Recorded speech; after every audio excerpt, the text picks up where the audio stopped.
Hi, and welcome to the podcast today. I know we have been a bit more infrequent lately, but I'm guessing there is no one or very few people who listen to every minute of every episode. In fact, there has been times before where I'm like, talking to Bethany or Alex or whoever it might be, we don't have to do this every day. You've probably heard me say before, like, it's hard for you to give us more than 30 minutes a day. I mean, some of the podcasts that I really enjoy the heck out of, if it's 3 times a week and it's 45 minutes and I probably have more free time to listen to things than you do, it can be a big ask. So I appreciate you being here. Another one of these times where somebody asked me to talk to somebody and I didn't quite know what I was getting into. I did a little homework about the play Significant Other, and then I got really excited yesterday after the research. So I hope you enjoy my conversation with Joe Capucini, Significant Other. We talked to Dom Glover a couple of weeks ago. His stuff opens up on the 11th. It's just one night only, a cabaret show, the Modern Dance Company at Handmade. And then Friends at the Rep. That's where Significant Other will be beginning February 17th. We are blowing through 2023 so far. And mine's been pretty good. Before we talk to Joe, a couple of quick things. One, it's not totally implausible that Chris Pratt is here the first weekend of March. I'm going to say that again. And I know there are times I say things and you could spit them back at me, but this is not one of those times. It's not implausible to think Chris Pratt could be here March 3rd and 4th. His wife, Catherine Schwarzenegger, Pratt, will be here because she has a children's book to talk about and promote. It's called Goodnight Sister. She'll be at Sylvan Elementary Friday the 3rd. That's for just the school. That evening, she will be at Inside the Five for a VIP event and reception during First Friday. The next day, book festival and signing 10 to 2. Meet the author at 12, which will all be taking place at Lord. So it's and hopefully you figured this out. You're bright. Your wife goes somewhere, you might want to go with her. Your husband goes somewhere, you might want to go with him. So it's not implausible that Chris Pratt is here the beginning of next month. Maybe he's like, I want to see where Katie Holmes grew up. The chances of it happening are probably slim, but not zero. Another movie thing, real fast. I think you gathered that we love talking about things we watch and movies. I never really stopped going to the movies unless we couldn't go to them during COVID times. The movies are still trying to pull people back, and this seems like an idiotic way of going about that, although I get the concept. AMC, which is not our theater chain here. At Fallen Timbers, Levis, and the mall, we have Cinemark.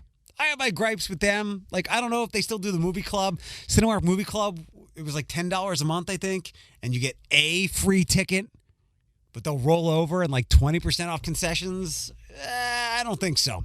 I would arguably pay $15 for unlimited movies. Like, they would lose money on me, but other people, maybe not. Anyway, AMC wants to do sightline pricing. Sightline pricing. You will pay more for the primetime shows, evenings and weekends, for better sightlines than you would during the matinees and whatnot. But I'm trying to figure out, like, I'll sit in 80% of the theater. The only place I will not sit is the very front. Like, I know there are some people who love putting their neck at some absurd angle, having that screen on top of them. It ain't me. There's usually in auditoriums a divider. There's like 5, 6, 7 rows, then a walkway, and then the rest of the auditorium. I can't tell you that if I've sat on the left side of the theater or the right side, the sight line has been poor. It's not like at a stadium for a concert where it's obstructed. This is an idiotic idea unless AMC is planning to rebuild their theaters where there are obstructed sightlines. That's not going to happen. And even if there are there are still people coming back to theaters, and I can imagine them. And AMC is a massive movie chain. I think they dwarf Cinemark. I think they're all over the country. I think some people might see this story and go, no, I'm not going back to the movies and dealing with that. Even if they don't realize, like I think I just illustrated, there really aren't bad sightlines in movie theaters.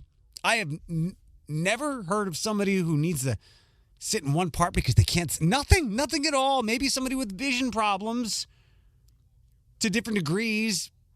But and granted, I go to a lot of movies by myself, but when I've gone with people, never has anybody said, you have not picked out a good seat. Let's do such and such. And if it was, it's because of who might be coming to sit next to us, how many seats do we want in between. It's never been about the sightlines. This is idiotic for an industry that in so many ways is trying to save its audience, transforming, trying to maintain relevance. Telling people that you're going to charge them on sightlines would seemingly keep people away. And I understand dynamic pricing. In fact, it's always been with us for entertainment venues. I always knew when I was a kid, going to sports games, we didn't, my dad, friends didn't buy the expensive tickets. So it was a real treat when we got to sit like 5 rows from the dugout.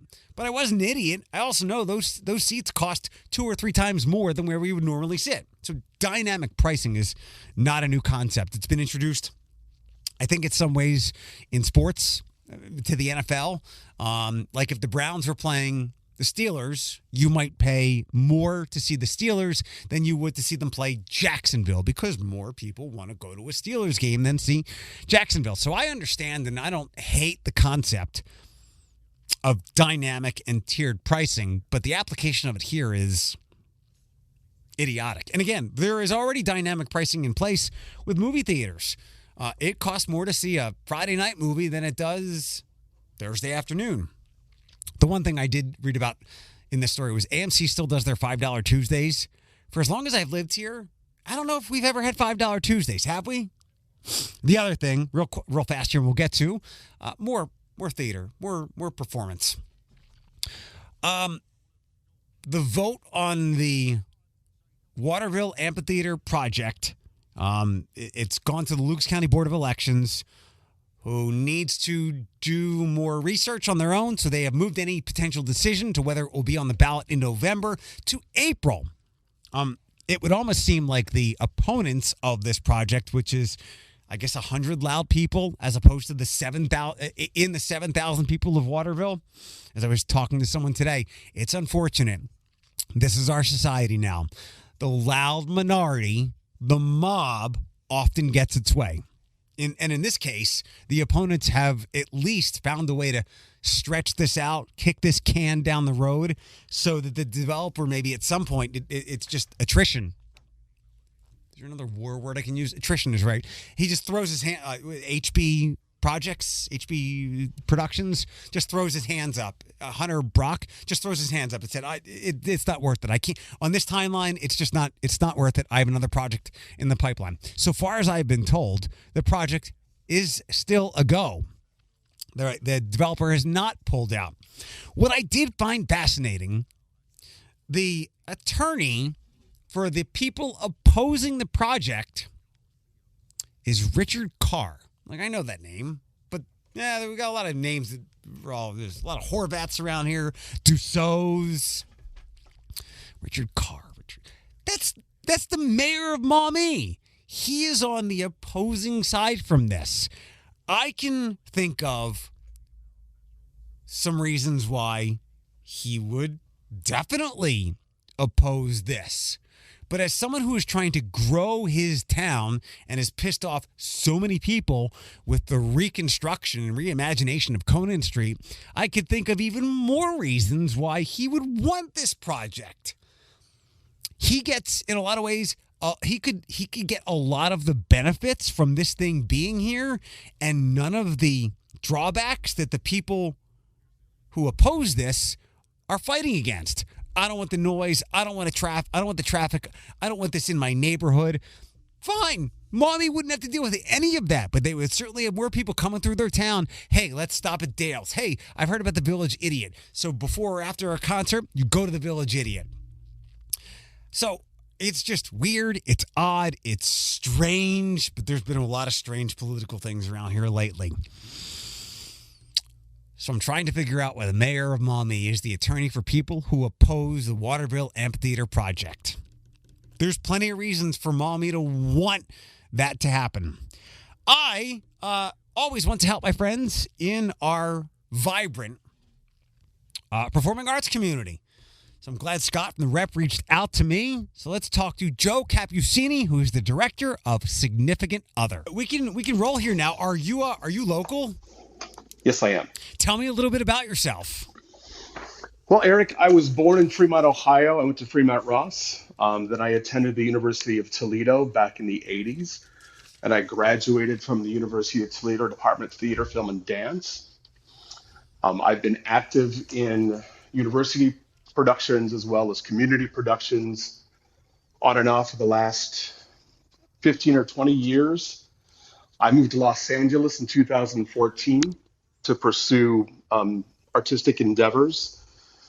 I was able to get a couple of national commercials booked, some short films. I directed some stage plays. I wrote a short play. I wrote a short screenplay that has won some screenplay contest awards. And I moved back from Los Angeles back to Northwest Ohio in October of 2022. 22 last year? 21. 21. Math is hard for drama majors. So yeah, I moved back here in October of 21, primarily because of COVID and the industry had kind of shut down, and Sure. my job allowed me to do so. So that's what I did. So I'm home. Welcome back. Welcome back. Thank you. To jump all the way ahead a little bit after getting your origin story, which I enjoyed, do you have wishes to go back out and pursue some of that stuff that you were in the past? No. If somebody that I know out there invites me to go out and be part of a project, I would certainly explore that and take advantage of it. But as far as a life pursuit now, no. I did it. I learned a lot. It was a great growing experience. It was a great learning experience as far as the industry and different methods and different techniques. But Los Angeles just isn't my bag anymore. What would you caution someone who is less than our age if they want to go out there? The stereotypical, I'm going to be an actor, but I'll be a barista on the side. What's some helpful insight that might might give them a leg up on some others? There's a couple of rules to live by when you're going out there for the first time. The number one rule is never give your talent away for free. Okay. If somebody is casting you or they want you to be a part of their production and they say, well, we'll feed you, we'll pay your gas money, don't give your talent away for free. The second thing we highly recommend, you never pay your manager or your agent ahead of time. Their job is to work for you and get paid when you book things. So if you hear about a manager saying, hey, if you give us $150, we'll get you in front of casting directors, that is a scam. Do not pursue that. They prey on the young and the naive. Good. The first one is certainly helpful in any line of work, especially these days. Absolutely. Are there other places to go besides Los Angeles if you have performance wishes in your life? Well, certainly New York City for stage musical pursuits. Chicago is fantastic as far as their theater world is concerned. There are other outliers. Atlanta right now is very, very hot. A lot of production companies that were in Hollywood have relocated to Atlanta because it's more economically feasible and affordable. Nashville is a hotbed. Cleveland, Columbus, Pittsburgh, there's a lot of areas that have pockets of very good opportunities outside of Hollywood. Sure. That person that wishes to be a movie star, a performing arts star, whatever their wish may be, I got to guess it's a pretty low batting average to reach even any level of stardom. It's yes. That's my answer. Yeah. Always be training, always be sharpening your skills, always be improving, growing, reading, studying. You're not going to roll out of bed and have a casting director knocking at your door offering you to play opposites, insert star name here. What's something within the industry? Obviously, we could talk about the negatives forever, and this is fascinating to me. What's a positive you were surprised to learn about? That's a great question. The thing that surprised me the most is the drastic difference between stage training and on camera training. I did not have a lot of in-depth on-camera training when I attended UT. When I got out to Los Angeles and I started auditioning for commercials, and I realized that the camera focus is a lot different. My vocal projection has to change. Bodily, I can't be as big and broad as I was trained to be on stage. We had to get small. And one of the best tips and suggestions I got out there, I decided to take an on-camera acting class. And I got in front of the camera for the first time. I was prepared for my scene, and we started recording the scene. And a very reputable coach said, "Stop.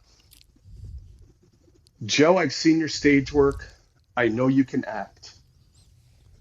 But you're in a close-up right now. And if this is going to be on a movie screen, your eyebrows are 8 feet long." And that just put everything in perspective. Stillness, facial quietness, body quietness on close-ups, learning the language about being on set, those types of educational items came into play a lot, and I learned a lot.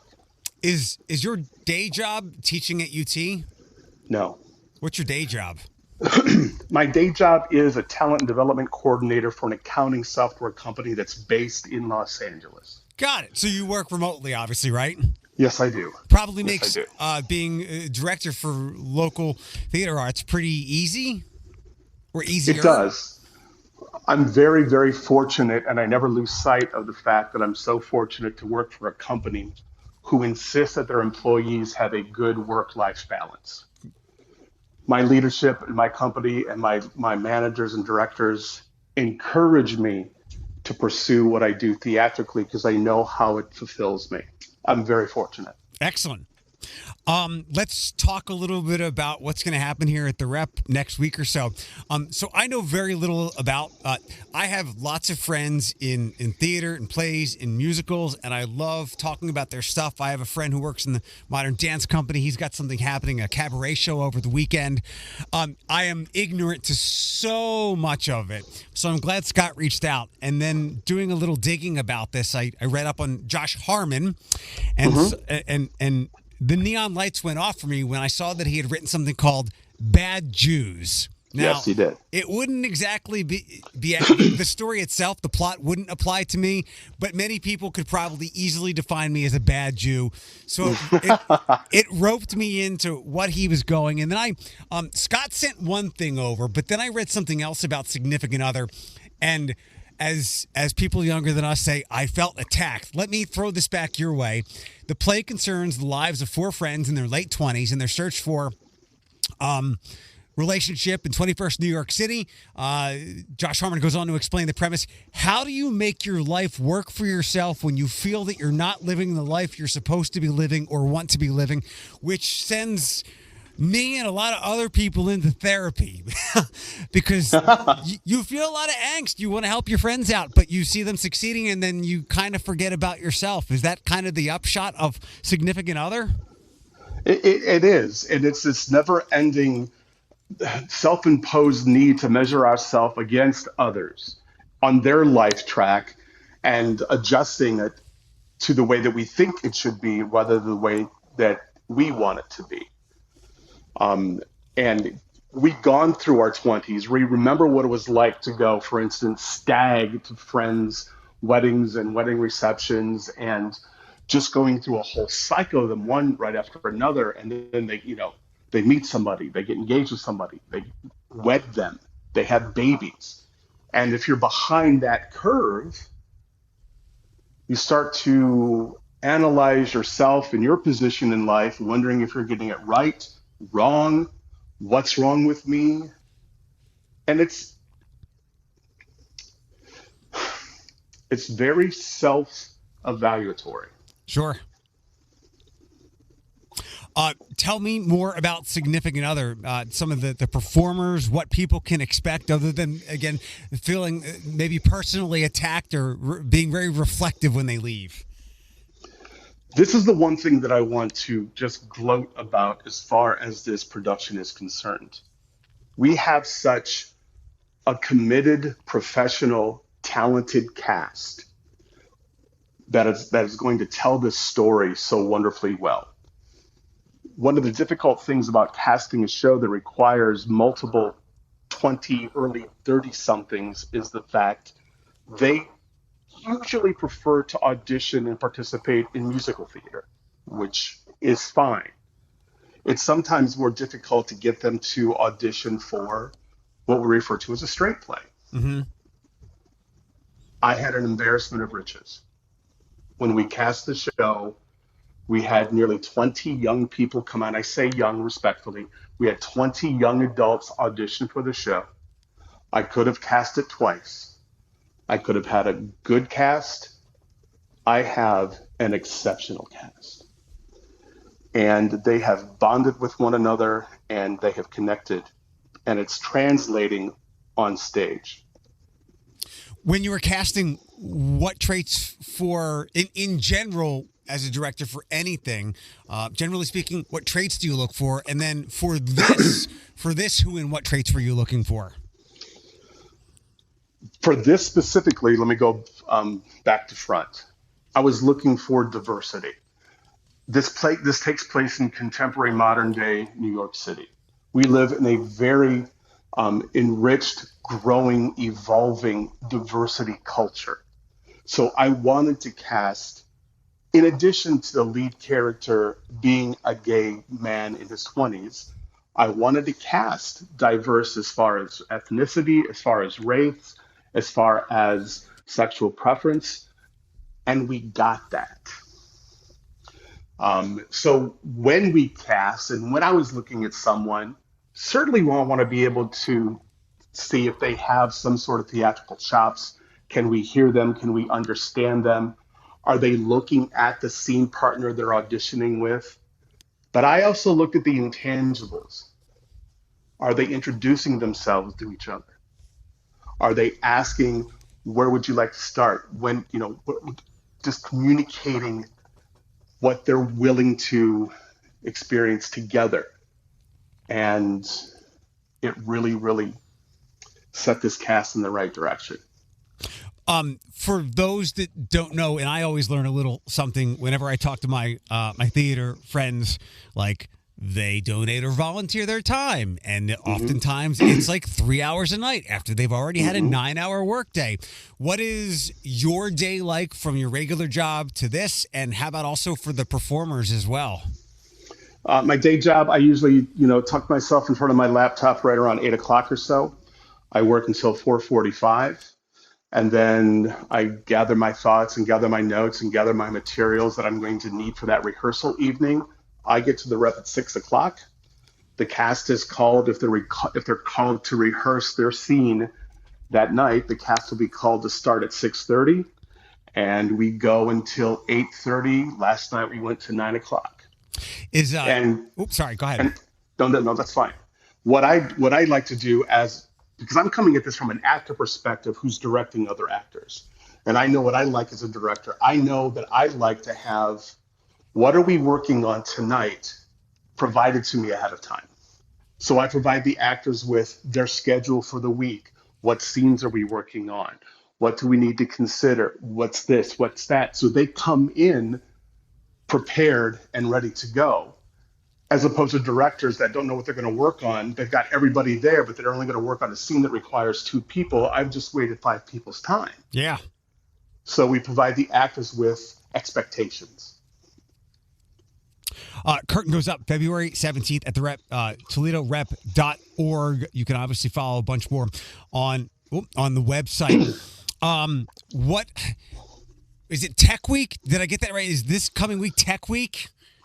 This Sunday at 1 p.m., we turn the lights on, we listen to the music, they get into their costumes, and we run what we refer to as a cue to cue tech rehearsal. So when a scene ends at a certain point and we're going to transition lights, music, and costumes into the next scene, we'll have the actors begin at the end of the scene, transition in the beginning of the next scene, and then work out the bugs and kinks with lights, music, costumes. Are you a sports fan at all? I am. Okay. As I was hearing you talk about, like letting them know what they'd expect at rehearsal, kind of like a coach giving the playbook beforehand, and then I want you to implement this when we practice. Obviously, the Super Bowl is Sunday. Coaches are preparing their players, and there's a level of preparation that you're either where you want to be or not. As the coach, as a director, how do you feel about your team for Sunday and then the following week right now? My team is prepared for Sunday, and we will be prepared for opening weekend and then the following weekend. And there's a great analogy, Eric. Coaches want to have their team peak at the right time, not too early, not too late. So recognizing that they need their rest, recognizing that we talk about self-care, recognizing preparation, hydration, all of those things have gone into this the entire time.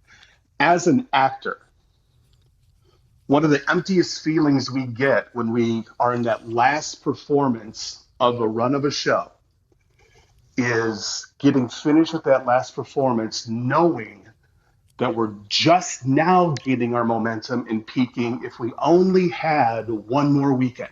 Right. And I mentioned that to the cast. That's what we are gearing toward. That's where our momentum is taking us. We want you to be finished with your last performance knowing that you peaked then. So they've all bought in, and we're working them delicately, and we're challenging them, and they're discovering things every night, and they're getting there. We're enjoying the trajectory. Where did you learn personally to the peaking strategy? I've had some good directors in my life. I'll call 2 out right now. One is Barbara Barkin. She's legendary in the city of Toledo, both as an actress and a director. And the other one that I learned a lot from is actually in the cast. Her name is Carol Ann Erford, and she directed me multiple times in the past, as well as shared the stage with me in the past. They have 2 different approaches, but they know not to push their actors too soon. And they lead us to that upward trajectory to where we're satisfied at the last performance. It didn't dawn on me until right now as I'm looking at the cast names: Joseph Ball, Brianne May Blanton, Asia or Aja? Aja Reynolds, Hallie Malecki, Carol you just mentioned, Ty Terry, and I'm usually just seeing him as Tim, but from BCAN, Tim McMahon's going to be there. Yes, he is. I love all the things that Tim does. He's a superstar in my eyes. He is so embracing this process. He has so much experience in what he does with BCAN, with being a producer, with being a writer, with being on the technical side. He's done a lot of stuff with Glass City Improv or Toledo Improv. Forgive me for not getting that correct. But this is, admittedly, by him to me, this is his first venture in a scripted, traditional stage play production. And he's shining. He's a superstar. He's really got it. I look at his stuff for his food account. I don't know if he has another one. The Table for Tim on Instagram. And I'm like, how doesn't he have like 38,000 followers? His stuff is so good. He is. I mean, look, we have some real superstars here. There are some people that outshine our market, like my friend Jordan over at WTOL. Sure. Tim is one of the people whose talent outshines the market size that we live in, and I'm happy to support all the things that he does. I think you and I probably share a lot of friends because I worked at Buckeye for a good 4 years before I moved to LA. And then before that, I was with IoT, and at the time, they were Clear Channel. So we didn't overlap because I got there in the beginning of 2013. At Buckeye? Nope, at Clear Channel. I was gone on Clear Channel in the early 2000s, but I got it. Some of the, Paula Point and Don Jardine and, Kelly and Andy Stewart back in the day. So, yeah, it was a good time. I liked working there. I have two final questions for you before we wrap up here. We talked about the overarching theme of what this is all about. What should the audience and other people who can make it out and follow it maybe keep a more subtle eye on, like the lesser themes? There are absolute relatable themes that anyone of any possible demographic relates to, and that is facing loneliness. Loneliness is the antagonist of the story. I think that's been our bugaboo, many people's bugaboo, one that was shadowing them without even them knowing for the last 3 years. And that's very true. Last question. What do you do when you're not doing all this stuff? When you're not doing work for home for LA and not directing, what do you do to get away from those things? I do write. I do read the plays that are being produced locally so I can be familiar with them. A couple of times I've been asked to coach. I haven't done anything since I've been back here, but I do coach a couple of friends in LA. Just stay up to date, watch recent movies, watch what's trending on Netflix and Hulu, and make sure that, conversationally, what technology is being used, what techniques are being used, just to stay, sharp. And then just polishing. I'm working on another script right now, just working through some of the long processes of writing that script. And then looking forward to a next edition of a show that may interest me, either as an actor or future directing opportunities. I think we're cut from the same cloth. Even when I'm not working, I am digesting things and then synthesizing them for how I can continue to be good at what I do. Yeah, I mean, that's how we keep sharp. That's how we keep fresh. That's how we can keep relatable. One of the most, this cast, because it's a majority of 20-year-olds, they've kept me young. This cast, because it's a majority of 20-year-olds, are letting me see what their processes are like and their character development processes are, because it's different than mine and the way that I was trained. So it's adjusting to how information transfer happens. What is their preference in receiving direction versus how I was directed? So that learning curve, again, went back to the diligence you just referred to. Joe Capucini, thank you so much for the time. This is really insightful, and maybe you're thinking the same thing. I'm shocked our paths haven't crossed sooner. Well, I'm glad they did now, Eric. I do appreciate your time. Great questions. And again, like you said, Significant Other opens Friday, February 17th for 2 weekend engagement at the Toledo Rep, toledorep.org for tickets and information. Awesome. Let's stay in touch. Whatever I can do to help you out, talk about your stuff, put it out there. I'm happy to do that, Joe. Eric, I know you are, and thank you, and thank to Scott both for making this connection. Have a wonderful week. I appreciate your time. Thanks, Joe. Take care. Take care.